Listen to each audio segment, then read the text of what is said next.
জি, আসসালামু আলাইকুম। আমি Mohammad Shariful Islam, plastic anaesthetic surgeon.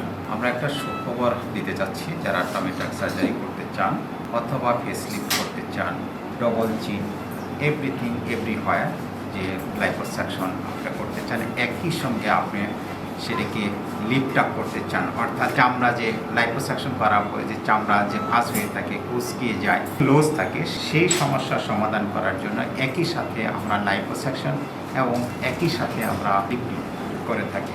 আমার পাশে যে মেশিনটা দেখতে পাচ্ছেন, এই মেশিনের মাধ্যমে আমরা একই সঙ্গে লেজার লাইপোলাইসিস বা লেজার লাইপোসাকশন এবং একই সঙ্গে অ্যান্ড্রোলিফটিং করতে পারবেন। এদিকে আমরা তাহলে একটু দেখা যাবে যে এখানে দেখা আছে যে আপনার ছবি দেওয়া আছে, এখানে লিফটিং লেখা আছে, একই সঙ্গে লাইপোসাকশন করা বলা আছে, এভরিথিং আপনারা করতে পারবেন।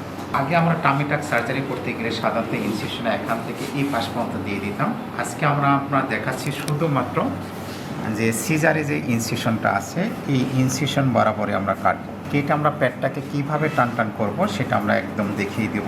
আমরা জাস্ট সিজারের মার্কিংটা ছিল এখান থেকে এই পর্যন্ত, আমরা এইটুকু অংশে আমরা ফেলে দিচ্ছি, জাস্ট এতটুকু, আর কখনো আর বেশি ফেলবো না। আমরা বাকিটুকু এরিয়াতে আমরা একই সঙ্গে লেজার লাইপোলাইসিস করব, একই সঙ্গে লিফট আপ করব।